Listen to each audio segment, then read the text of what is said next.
बांग्लादेश से आ रही जो तस्वीरें हैं, जो डरा रही है, जो भयावह है और जिसके बाद खौफ में है वहां हिंदू। ये देखिए, ये नरसिंगड़ी की तस्वीर, ये काली माता मंदिर जो है, ये मंदिर आप यहां पर इस वक्त देख रहे होंगे, वहां काली माता मंदिर पर हमला किया जाता है। किस तरह से तोड़फोड़ की जाती है आप सुन रहे होंगे। ये चीख पुकार किस तरह की सुनाई दे रही है। पर साउंड अगर आप अप करें, एम्बियंस अगर आप सुनाएं कि क्या उस वक्त वहां पर हो रहा था।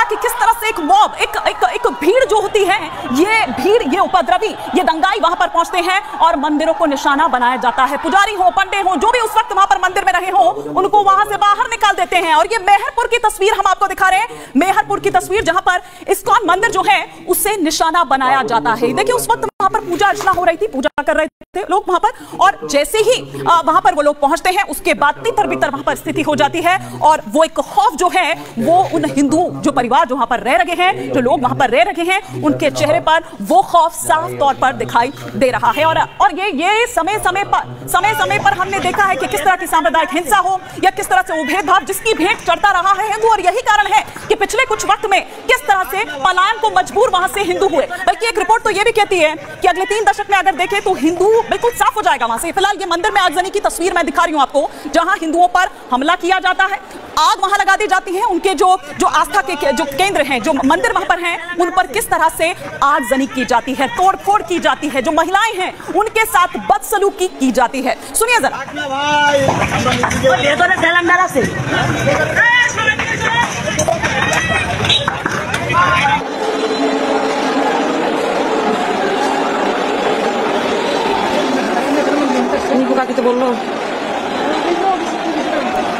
तो पहले हमने आपको मंदिरों की तस्वीर दिखाई जहां पर एक के बाद एक जो मंदिर हैं वहां हमला बोला जाता है। अब देखिए, जो हिंदुओं के गांव हैं उन पर किस तरह से एक पूरी भीड़ वहां पर जाती है, उनको उन्हीं के घरों से निकाला जाता है। ये देखिए किस तरह से वहां पर हथौड़ी, छेना हथौड़ी लेकर जो है वो वहां पर पहुंचे हुए। अगर वहां पर उन्होंने ताला लगाया हुआ है, घरों पे ताले लगे हुए हैं, क्योंकि कुछ लोग वहां से निकल गए, क्योंकि उन्हें डर था, उन्हें ये था, या जैसे उन्होंने बाकियों के घरों में उनको जाते हुए देखा तो उनकी दुकान हो, उनके ताले तोड़कर लूटपाट वहां पर की जाती है, उनके घर हो, वहां घुसकर महिलाओं के साथ बदसलूकी की जाती है और उनको उन्हीं के घर से बाहर कर दिया जाता है। ये बांग्लादेश से आई जो तस्वीरें हैं वो हम आपको दिखा रहे हैं। लॉ एंड ऑर्डर एक बहुत बड़ा चैलेंज वहां पर बना हुआ है, लेकिन ये तब है जब सेना के कंट्रोल में है बांग्लादेश इस वक्त, तब ये स्थिति, तब ये तस्वीरें सामने आ रही है। और ये देखिए, महिलाएं मदद मांगती नजर आ रही हैं आपको, लेकिन कोई उनकी चीख पुकार नहीं सुनता है। उनकी चीख पुकार खुद आपको बता देती है कि वो कितनी बेबस उस वक्त थी। सुनिए।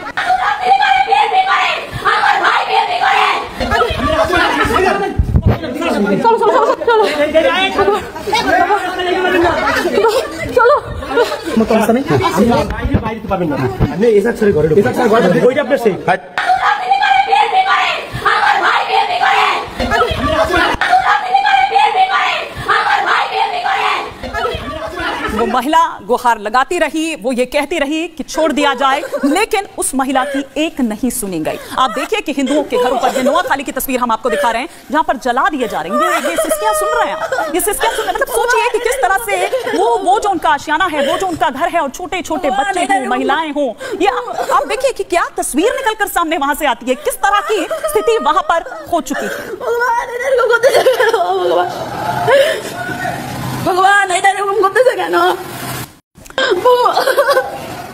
तो ये तस्वीरें डरा रही है, खौफ में इसीलिए है हिंदू। ये तस्वीरें आप देखिए, और मदद की गुहार जब लगा रहे हैं तो कोई मदद भी नहीं कर रहा है, क्योंकि सामने वाला ये देख ही नहीं रहा है। वो देख रहा है ये हिंदुओं का गांव है, उसे जाना है, उसे सब कुछ तहस नहस कर देना है, उसे सब कुछ खत्म कर देना है। और ये देखिए, उसके बाद ढाकेश्वरी मंदिर की सुरक्षा और उसकी रक्षा करते हुए जो हिंदू छात्र ही हैं, कोई और नहीं है वहां पर, कोई पुलिस नहीं है या कोई सेना का कोई आपको यहाँ पर नहीं नजर आएगा जवान, लेकिन जो छात्र हैं, जो खुद लोग, जो उनके बच्चे हैं, वो वहां पर जाकर उन मंदिरों की रक्षा कर रहे हैं। और ये बाजारों की तस्वीर आप देख रहे हैं, जो हिंदू बाजार है वहां, ये बांग्लादेश में जो हिंदू बाजार है उसमें तोड़फोड़ की जाती है, और फिर जो भी सामान है, जिसकी भी दुकानें रही होंगी, लूटपाट की जाती है। ये हिंदुओं की तस्वीर है, ये हिंदुओं के हालात वहां पर हैं। इस पर हम और विस्तार से जानकारी भी लेंगे, बातचीत भी करेंगे, मेरे सहयोगी ग्राउंड जीरो से भी जुड़ेंगे। लेकिन हमारे साथ इस वक्त स्टूडियो में 2 खास मेहमान जुड़े हुए हैं, जिनसे हम इस पर विस्तार से समझने की कोशिश करेंगे कि अब आगे क्या देखें।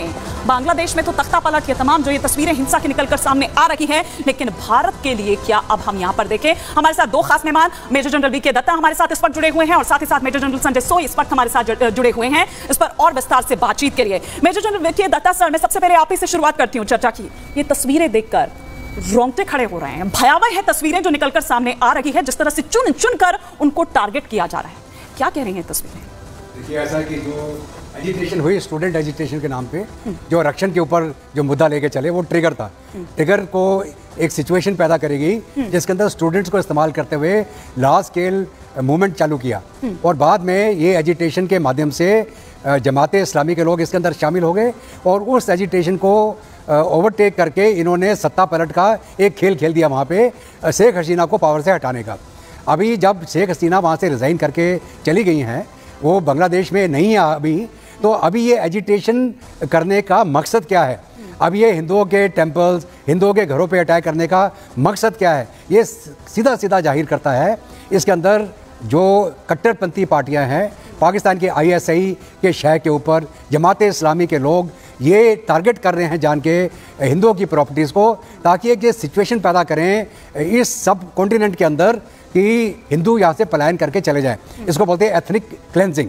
पाकिस्तान में तो लगातार चल रहा है, वहाँ पे हिंदुओं की आबादी तकरीबन 3% से भी कम रह गई है अभी। बांग्लादेश में जो 32% के करीब थे जब 71 के समय के बाद, वो आज के दिन में 8% पे रह गए हैं। भारत ही एक ऐसा देश है जो हिंदुओं के लिए एक शरण की जगह है, इसीलिए CAA का प्रावधान किया गया था कि अगर कोई हिंदू जिसको कहीं और जाने की जगह नहीं मिलेगी और वो शरणार्थी होकर आएगा तो भारत के अंदर उसको जगह दी जाएगी। अब ये देख के चले लोग बदले सब हिंदुस्तान में मुसलमानों पर अत्याचार हो रहा है, यहाँ तो उनकी आबादी बढ़ रही है, यहाँ पे उनको कौन सा खतरा है? सबसे ज़्यादा पीस एंड ट्रैंक्विलिटी अगर दुनिया में कहीं है किसी मुस्लिम के लिए तो हिंदुस्तान में है, वो किसी और देश में नहीं है। तो मैं एक इक्वेशन के तौर पे बता रहा हूँ कि अगर हमारे हिंदू जो उन देश के नागरिक हैं वो बांग्लादेशी हैं, अगर पाकिस्तान में हिंदू है तो पाकिस्तानी है, वो हिंदू तो बाद में है ना, तो पहले तो नागरिकता उसकी क्या है? पाकिस्तान है भी। आप ये देखिए, मैं उस विवादित कानून, भूमि कानून जो है उस पर भी आऊंगी, क्योंकि उस वजह से आप देखिए कि सारी संपत्ति हो, कुछ भी भूमि हो, वो सब तो हड़प ली उनसे किस तरह से गई और वो किस तरह से। और साथ ही साथ ना केवल इतना, बल्कि एक रिपोर्ट तो मेजर जनरल संजय सोई ये भी कहती है कि अगले 3 दशक में, क्योंकि घटते जैसे 8% पर आ गए हैं, अगले 3 दशक में तो नामो निशान ही मिट जाएगा। नहीं, बिल्कुल हिमानी जी, जैसे कि अभी जनरल दत्ता बता रहे थे और आप भी कह रहे थे कि अभी सिर्फ 1 करोड़ 30 लाख रह गए, पहले 32%, अभी 8% रह गए, ये कम होते जा रहे हो। बल्कि देखा जाए तो 2011-13 से 22 तक तकरीबन 1300 हमले हुए हिंदुओं के ऊपर, तो हमले होते रहे वहाँ पर। और जिस तरह से 3 ऑर्गेनाइजेशन में नाम लेना चाहूँगा, अंसारुल बांग्ला, जमात उल मुजाहिदीन और जमात इस्लाम, ये तीनों ही कट्टरपंथी ऑर्गेनाइजेशन थे। और ये जो इस समय में जीत हुई है, मैं ये दूसरी पार्टी की जीत नहीं मानता, स्टूडेंट्स की जीत नहीं है, ये जीत है इस समय में कट्टरवाद की धर्मनिरपेक्षता के ऊपर, क्योंकि आवामी लीग काफी हद तक धर्मनिरपेक्ष थे, उनके लोगों को भी जेलों में डाला हुआ था काफी बड़ी संख्या में। और यहाँ पर जब ये निकल के आए तो आज देखिए किस प्रकार का सर बाद में नजर ही नहीं आई, क्योंकि भले ही शुरुआत आरक्षण के नाम पर हुई हो कि उसके लिए एक लड़ाई लड़ रहे हैं, उसके लिए उनकी तमाम ये डिमांड है, लेकिन उसके बाद तो ये कहीं और ही चला गया मामला। और देखिए स्थिति कहां तक आ गई कि ऐसे वहां पर हिंदू टारगेट किए जा रहे हैं, तख्ता पलट वहां पर हो जाता है, वो टुकड़े टुकड़े गैंग में, उस पर आऊंगी सर। लेकिन एक रिपोर्ट जो इस वक्त जो बॉर्डर से ही हमारे पास आई है, भारत और बांग्लादेश सीमा पर हाई अलर्ट है,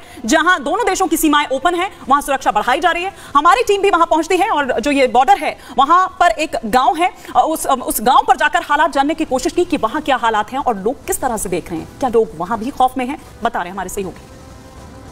अभी मैं खड़ा हूं जहां पे ठीक पीछे मेरा है बॉर्डर, वो तालाब दिख रहा है, उसके पीछे ही वाइट फेंसिंग है, लोहे का तार है, उसके उस पार बॉर्डर है। मेरे साथ कुछ लोकल्स भी हैं जिनके साथ मैं थोड़ा सा बात करने की कोशिश करूंगा। आप लोग एकदम पास में ही रहते हैं और उस पार में अशांति भी हुआ है, तो इस पार में क्या इफेक्ट कुछ हुआ है या फिर आप कुछ सुने हैं, देखे हैं? नहीं, बिल्कुल हम लोग सेफ है और इधर का BSF जो है ना बॉर्डर में, वो भी हम लोग को पूरा सिक्योर कर रहा है। अच्छा, हाँ, अच्छा खासा है बॉर्डर अभी तक, लेकिन उधर थोड़ा ऐसे हल्ला हुआ था, हम लोग इधर से सुना था, हम तो हर टाइम इधर ही रहते हैं ना, फिर हुआ था थोड़ा हल्ला वाला, बाकी सब ठीक। हाँ, बाकी सब ठीक है, हम सिक्योर है पूरा। इस साइड में सब सिक्योर है, मैं और एक जन के पास जाने की कोशिश करूंगा, लेकिन उस साइड में हल्ला का आवाज आया था। आप ये भी बोल रहे थे कुछ धुआं भी दिख रहा था, हल्ला का आवाज? धुआं देखा था, धुआं देखा था, कुछ आग वाग लगा दिया था? आग तो लगाया, देखा नहीं, धुआं देखा और आवाज भी सुना? आवाज सुना। अच्छा, और एक बार पूछूंगा, यहाँ पे लोग कम आ रहे हैं क्या? हाँ, कम आ रहा है, डर से थोड़ा सा डर है। हाँ, थोड़ा सा डर है। नहीं तो मंदिर में तो शायद बहुत लोग आते होंगे। हाँ, बहुत आता है, आज थोड़ा कम है, थोड़ा कम। तो आपने सुना कि भारत का ही वो जो गांव है, वहां पर जाकर स्थिति को, हालात को समझने की कोशिश की, लेकिन उस पूरे मामले पर यहां बीजेपी का क्या कुछ कहना है, VHP क्या कुछ कह रही है, इस पूरे मामले को वो कैसे देख रहे हैं, जरा ये भी सुनिए। आप जयपुर की मोहना मंडी से लेकर और जयपुर के किसी कोने में चले जाएं, हर घर में बांग्लादेशी घुस चुका है। बांग्लादेशी घुसपैठिया जो घुसे हैं उनको सबको यहाँ से पुनः वहीं रवाना करना चाहिए, उन्हीं के देश में जहाँ अराजकता उन्होंने वहाँ फैलाई वो यहाँ फैलाएंगे। तो ऐसे जिहाद किस्म के आतंकवादी स्वभाव के लोग, उनकी यहाँ कोई जगह नहीं है, इनको तुरंत एक्सपोर्ट कर देना चाहिए। कि किसी समय बांग्लादेश में हिंदू आबादी 32% थी, अब 8% है। पूरे विश्व समुदाय का और वैश्विक संस्थाओं का भी ये कर्तव्य है कि बांग्लादेश पर इस तरह का दबाव बनाया जाए कि वहाँ की माइनॉरिटीज पर्टिकुलरली हिंदू सिख सुरक्षित रहें। बांग्लादेश की परिस्थिति और पाकिस्तान की परिस्थिति एक समान रूप की है। जिस प्रकार से बांग्लादेश में आज भुखमरी का माहौल है, ऐसा ही माहौल पाकिस्तान में, वहाँ भी किसी दिन न किसी दिन इस तरह की खबरें आपको मिलने वाली हैं। और बांग्लादेश में जो इस तरह से वहाँ तानाशाहों का या जो आपराधिक संगठनों का बोलबाला है, सब उसी के कारण हुआ है। बांग्लादेश में बिगड़े हालात के बीच भारत बांग्लादेश सीमा पर हलचल बढ़ गई है। बांग्लादेश से जो लोग भारत आए थे वो अपने परिवार का कुशल मंगल जानने के लिए वापस जा रहे हैं, तो वहीं जो लोग भारत से बांग्लादेश गए थे वो भी मौका देखकर भारत लौट रहे हैं। देखिए एक रिपोर्ट। आप बांग्लादेश से होते हुए आए थे, मैंने देखा बॉर्डर से इधर आए हैं। कब गए थे बांग्लादेश? वो एक सप्ताह हुआ। एक सप्ताह। कोई वजह से? अभी कुछ दिन पहले कर्फ्यू था, उसके बाद तो सोई ठीक हो गया, और 2 दिन पहले फिर कर्फ्यू हुआ, तो कल थोड़ा राजनीतिक बारे में थोड़ा गंडगोल ऐसा हुआ। आज थोड़ा ठीक है। आज थोड़ा ठीक है। अंदर हालात खराब है, हिंदुओं को मारा जा रहा है, जो माइनॉरिटीज उनको मारा जा रहा है। अभी कोई जगह में तो ऐसा अभी चल रहा है, लेकिन कल 12 बजे वहाँ जो राष्ट्रपति है, वहाँ का जो सेना प्रधान है, वो बोला आज से सब कुछ ठीक ठाक हो जाएगा। तो हम जब पंचगढ़ से जब आ रहे हैं तब देखा रास्ता में बहुत सारे लोग, अभी आज से ऑफिस स्कूल सब कुछ अभी खुला है। आज थोड़ी व्यवस्थाएं ठीक लग रही है, अभी थोड़ा धीरे धीरे हो जाएगा, आज ठीक है।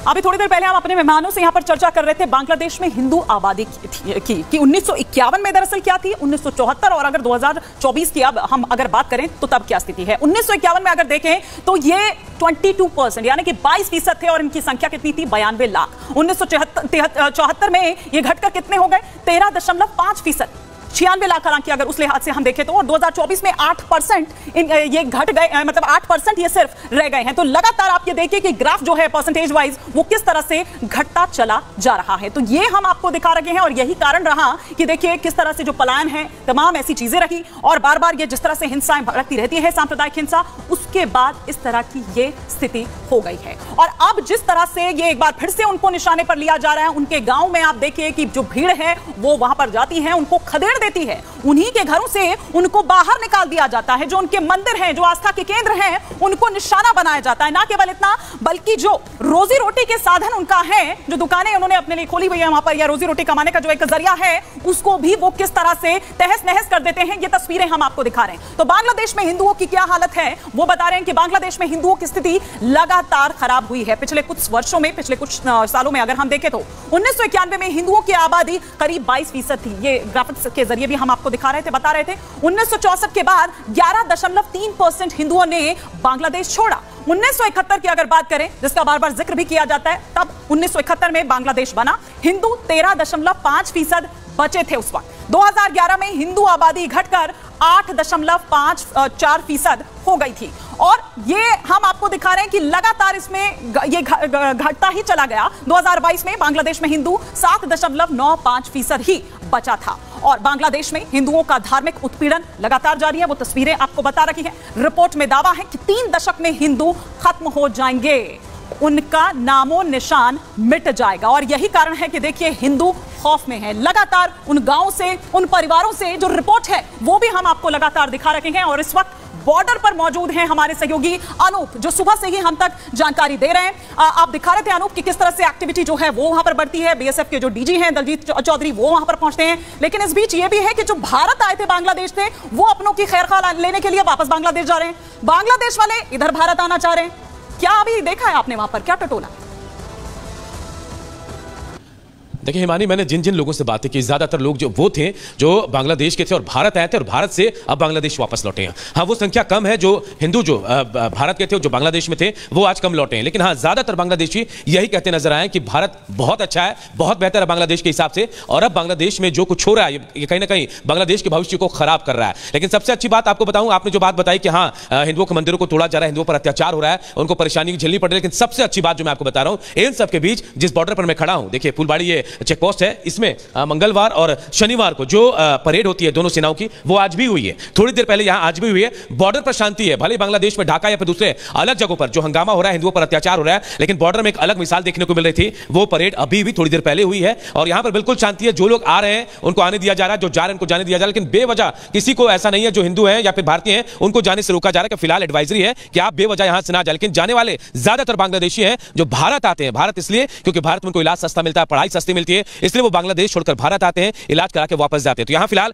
बॉर्डर पर तो शांति है, लेकिन जो तस्वीरें हम अपने दर्शकों को दिखा रहे हैं वो हैरान करने वाली हैं कि बॉर्डर के अंदर, ढाका के अंदर या आसपास के जो बांग्लादेश में अंदर जो शहर है वहां पर हंगामा बरपा है और हिंदुओं पर अत्याचार बढ़ गए। हिमानी, हिंदुओं पर अत्याचार बढ़ गए हैं और इसीलिए वो खौफ में है कि जब फुल फ्लेज ये आ जाएंगे तब क्या स्थिति होगी। फिलहाल शुक्रिया अनूप इस तमाम जानकारी के लिए आपका। लेकिन इस वक्त ढाका से एक बड़ी खबर जो आ रही है, ढाका में इंडियन कल्चरल सेंटर में तोड़फोड़ की गई है। उपद्रवियों ने कल्चरल सेंटर जो है वहां पर तबाही मचाई है। Major general VK Datta sir, मैं ये समझना चाह रही हूं कि जब सेना के कंट्रोल में है स्थिति, सेना ने अपने हाथ में सब ले लिया है, तो फिर ये कैसे हो रहा है? ये छूट दे दी गई है क्या? ये कोई मैसेज जिसके जरिए दिया जा रहा है? बिल्कुल, देखिए ऐसा है कि सेना के प्रमुख ने कल जो भाषण दिया था उसने रिक्वेस्ट किया था भाई जितने परबदी आप वापस चले जाएं, शेख हसीना चली गई है और जल्दी से जल्दी हम इंटरम गवर्नमेंट बनाएंगे और जो भी अत्याचार हुए हैं या ज्यादती हुई है उसकी इंक्वायरी की जाएगी। लेकिन इसके साथ साथ में मेरे को अचंभा ये है कि एक जो ऑर्गेनाइजेशन, एक स्ट्रक्चर, एक कॉन्स्टिट्यूशनल अथॉरिटी जो प्रेसिडेंट है बांग्लादेश के, जो सुप्रीम कमांडर है आर्म्ड फोर्सेस के, वो वहाँ मौजूद हैं। ये जो है जैसे प्रेसिडेंट रूल बन सकता था, प्रेसिडेंट रूल के तहत जो आर्मी, नेवी, एयरफोर्स, जो पुलिस वगैरह है वो पूरे लॉ एंड ऑर्डर को कंट्रोल करती है। उसके बाद जैसे इलेक्शन होने का समय होता है, 3 महीने में हो, 6 महीने में हो, अंडर प्रेसिडेंट रूल हो सकती थी वो, इंटरम गवर्नमेंट बनाने की कोई जरूरत नहीं थी। तो अभी सेना का एक बहुत बड़ा रोल था। हमें पूरा भरोसा कि अभी भी बांग्लादेश की जो आर्मी है वो सक्षम है कि इस चीज़ को काबू कर पाए। और अभी जो बांग्लादेश की आर्मी है, पहले ही कर लेनी चाहिए थी, ये स्थिति इस हद तक आनी ही नहीं चाहिए थी। और बार बार हम ये कहते हैं कि ये वही आर्मी है जो हमेशा से शेख हसीना को सपोर्ट करती रही है, लेकिन ये वही आर्मी है जो 45 मिनट का अल्टीमेटम दे देती है और 15 साल से सत्ता पर काबिज शेख हसीना को उखाड़ फेंकती हैं, सत्ता से उखाड़ फेंक दिया जाता है। मैं लौटूंगी आपके पास मेजर जनरल संजय सोई, आपका रुख करूं उससे पहले एक बड़ी खबर यहां पर आ रही है। बांग्लादेश के हालात पर यूरोपीय संघ ने चिंता जताई है। बांग्लादेश ने अल्पसंख्यकों पर जो हमले किए हैं उसको निंदनीय बताया जा रहा है। बयान जारी कर अपनी चिंता व्यक्त की है ईयू ने। ये तस्वीरें हम यहां पर दिखा रहे हैं और एक quick reaction major general Sanjay Soi मैं आपसे इस पर चाहती हूं। नहीं, बिल्कुल, देखिए जिस प्रकार से वहाँ पर अत्याचार हो रहा है, कितनी फोटोएं, कितना दिखाओ, जिस प्रकार से परसेंटेज कम हो रहे हैं, मैं पूरा यकीन है कि जिस तरह से लोग इनसिक्योर फील करेंगे, वहाँ पर सुरक्षित नहीं महसूस करेंगे। और जो सरकार की जिम्मेदारी है कि उनके लिए सभी नागरिक समान होने चाहिए, चाहे हिंदू, मुस्लिम, सिख, क्रिश्चियन, तो वहाँ पर अगर एक धर्म के साथ इस तरह से होता है तो नेचुरली वो कहाँ जाएगा? तो ये बात आज पूरी दुनिया को समझनी चाहिए, क्योंकि अगर इस तरह का कट्टरवाद बढ़ता रहा तो आज सिर्फ एक रीजनल इंस्टेबिलिटी वाली बात भी हो जाती है कि इस इलाके में शांति के लिए बहुत बड़ा खतरा हो सकता है और एक तरह से ह्यूमन राइट्स वाली बात तो है ही है। तो यूरोपियन यूनियन को इस तरह का प्रेशर पूरी दुनिया को, बल्कि मैं कह रहा हूँ, बनाना चाहिए वहाँ पर जो सेना के ऊपर, कि आप क्या कर रहे हैं जब आप वहाँ पर इस समय में हैं, क्यों नहीं ये लॉ एंड ऑर्डर को कंट्रोल कर पा रहे हैं, क्यों नहीं इस तरह की हरकतों को रोक पा रहे हैं, और क्यों नहीं जिस प्रकार से जगह जगह आग लगाई जा रही है, लोगों को मारा जा रहा है, उनको कंट्रोल किया जा रहा है। तो एक तरह से यहाँ फेलियर है सेना का, जो और देखा जाए तो जिस तरह से तख्ता पलट हुआ है, ये एक इंटेलिजेंस का भी फेलियर है बहुत बड़ा, क्योंकि कई सिम्टम्स तो आ रहे थे, खबर आ रही थी कि धीरे धीरे बढ़ता जा रहा है जमात इस्लामी का। क्यों जो बार बार आपने सवाल उठाया ना सर, इस क्यों का जवाब भी मैं आप ही से लूंगी। आप दोनों यहाँ पर हमारे साथ हैं और आप हमें इस बाबत विस्तार से जानकारी दे रहे हैं, क्योंकि कई सवाल खड़े हो रहे हैं। और खुद अगर हम शेख हसीना के बेटे की बात करें तो वो भी उस ओर इशारा करते हुए नजर आए थे। मैं आऊंगी उस पॉइंट पर, लेकिन एक और बड़ी खबर जो इस वक्त आ रही है, बांग्लादेश हिंसा की जांच कराने की मांग की गई है। ब्रिटेन ने संयुक्त राष्ट्र से की है जांच की मांग। बांग्लादेश में हिंसक घटनाओं की जांच हो, यह ब्रिटेन की ओर से मांग की गई है। और शेख हसीना को शरण देने की जो स्थिति है वो स्पष्ट नहीं है। तो ये तस्वीरें कि किस तरह के हालात हो गए हैं, उसके बाद बैठकों का दौर भी जारी है। सभी की निगाह लगी हुई है बांग्लादेश पर कि आखिर अब क्या कुछ यहाँ जो बदलाव हो रहे हैं वो क्या हैं, और खासतौर पर भारत के लिहाज से अगर देखा जाए तो वो किस तरह से रहने वाले हैं। लेकिन हम आपको यह बता रहे हैं कि बांग्लादेश में सिविल वॉर, क्या इसके पीछे अमेरिका जिम्मेदार है? और यही वो पॉइंट है जिस पर हम अभी थोड़ी देर बाद अपने जो गेस्ट हैं उनसे डिस्कस करेंगे, क्योंकि इसी ओर इशारा करते हुए जो शेख हसीना के बेटे हैं वो भी नजर आए थे। जॉय, बांग्लादेश में गृह युद्ध के पीछे अमेरिका है। अमेरिकी एजेंसी CIA ने इन हालातों को बिगाड़ा है, इसका जिम्मेदार अमेरिका है, CIA है। बांग्लादेश के टुकड़े टुकड़े गैंग की मदद की गई, एक तरह से कह सकते हैं उसको ढाल बनाकर इस्तेमाल किया गया। इसीलिए हम कह रहे हैं कि आरक्षण की मांग शुरुआत में भले ही ये दिखाई दी हो, कुछ छात्र इसमें रहे हों, लेकिन उसके बाद इसने किस तरह से एकदम ट्विस्ट एंड टर्न आप कह सकते हैं कि इसमें आया। आंदोलन का सिर्फ नाम था, लेकिन किस तरह से टुकड़े टुकड़े गैंग द्वारा वो हाईजैक कर लिया जाता है। टुकड़े टुकड़े गैंग को कौन सपोर्ट करता है इसमें? टुकड़े टुकड़े गैंग से बांग्लादेश में हिंसा कराई जाती है और CIA ने चुनी हुई सरकार को गिरा दिया, उससे सत्ता से बेदखल कर दिया। हिंसा जो ये कर रहे थे, ये जो उपद्रवी हैं, इनको ढाल बनाकर सरकार को गिरा दिया। बांग्लादेश में कत्लेआम के पीछे CIA है। हजारों लोगों के बेघर होने के पीछे क्या CIA है? बांग्लादेश में अपनी पकड़ चुकी चाहता है अमेरिका, इसीलिए ये तमाम कवायद हो रही है, इसीलिए उसको डिस्टेबलाइज करने की कोशिश की गई। नई सरकार अमेरिका की क्या कठपुतली होगी? क्या वो उसके इशारे पर चलेगी? यही माना जाए, अमेरिका के इशारे पर चलेगी क्या नई सरकार? बांग्लादेश में ये टुकड़े टुकड़े गैंग, और आपने देखा कि ये टुकड़े टुकड़े गैंग वो चाहे कहीं भी अगर आपने देखा हो, और फिर उसका हाल क्या होता है ये भी आपने देखा। बांग्लादेश में टुकड़े टुकड़े गैंग एक्टिव हो जाता है, आंदोलन का नाम दिया जाता है, लेकिन किस तरह से उस आंदोलन को या उन छात्रों को बदनाम किया जाता है, क्योंकि उसको हाईजैक कर लेता है ये टुकड़े टुकड़े गैंग। बांग्लादेश में अस्थिरता की साजिश रची जाती है। टुकड़े टुकड़े गैंग ने चुनी हुई सरकार को गिरा दिया, हसीना सरकार के खिलाफ एजेंडा चलाया गया। टुकड़े टुकड़े गैंग ने विदेश से इसके लिए मदद ली। तो ये चुनी हुई सरकार आखिर क्यों गिरी, ये भी बता देते हैं फटाफट से, फिर हम एक क्विक रिएक्शन लेंगे अपने मेहमानों से। शेख हसीना तीसरी बार प्रधानमंत्री बनी, बांग्लादेश की जनता ने उन्हें तीसरी बार चुनकर भेजा था। हसीना ने राष्ट्रवाद के एजेंडे को आगे बढ़ाया, टुकड़े टुकड़े गैंग जो है वो राष्ट्रवाद के खिलाफ खड़ा। हसीना सरकार को गिराने की साजिश रची जाती है, आरक्षण सिस्टम को मुद्दा बनाया जाता है, आरक्षण के खिलाफ जन समर्थन जुटाया जाता है। मतलब नाम होता है कि आरक्षण के नाम पर और मांग जो तमाम है, लेकिन उसके पीछे कौन काम कर रहा है, किसका दिमाग काम कर रहा है, कौन मास्टरमाइंड है? टुकड़े टुकड़े गैंग ने सेना को भी साथ में मिला लिया, वही सेना जो शेख हसीना को सपोर्ट करती रही। हमेशा हमने ये देखा, शेख हसीना का तख्ता पलट वही सेना कर देती है। हसीना को देश छोड़ने पर मजबूर कर दिया जाता है। सर ये कैसे हो जाता है? मेजर जनरल वी के दत्ता, एक पहले रिएक्शन आपसे, फिर मेजर जनरल संजय सोई से। देखिए, ऐसा कि जो आप टुकड़े टुकड़े गैंग की बात कर रहे हैं, और ये किसकी शय पे काम करते हैं? ये दुनिया के अंदर बहुत सारी शक्तियां हैं जो अपना रुतबा बना के रखना चाहती हैं। वो चाहती हैं कि वहां जहां भी कोई डेमोक्रेटिक गवर्नमेंट हो वो इनकी कठपुतली के तौर पे काम करे। हिंदुस्तान में, भारत में आज के दिन में एक अच्छी सरकार है, तगड़ी सरकार है, जो प्रधानमंत्री मोदी साहब के नेतृत्व के नीचे काम कर रही है। हम अपनी इंडिपेंडेंट सोच रखते हैं। हमारे ऊपर भी बहुत ज्यादा प्रेशर इस प्रकार का बनाया गया कि किसी तरह से वो हमको अपनी कठपुतली बना पाए, लेकिन हम कठपुतली नहीं बने। जितने आपने किसान आंदोलन देखे, आपने हमने यहाँ पे देखा किस तरह से एक्टिव हो जाते हैं बीच में, देखा जो लाल किले पे चढ़ के झंडा उतारा गया, पुलिस वालों को मारा गया। हमने गोली नहीं चलाई, ना हमने गोली चलाई किसके ऊपर? किसानों के ऊपर, ना उन खालिस्तानियों पे जो चढ़े लाल किले के ऊपर। वो यही चाहते थे कि गोली चले, लोग मरे, उस एजिटेशन को हाईजैक किया जाए और सत्ता पलट की जाए।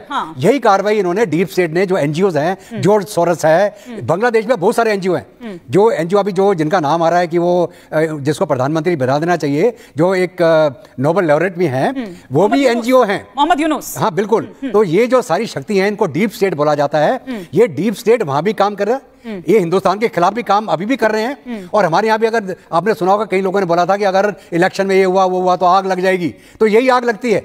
यही तरीका है इनका तख्ता पलट करने का। जिस भी देश में तख्ता पलट हुआ, यही पैटर्न इस्तेमाल किया जाता है, और जो हो सकता है आर्म्ड फोर्सेस को भी मिला लिया जाए अपने साथ में, और फिर वो अपनी एक कठपुतली सरकार। और यही हुआ ना। एक quick reaction major general Sanjay Soi से भी, फिर आगे एक और कि अब आगे शेख हसीना क्या करेंगे उस पर भी।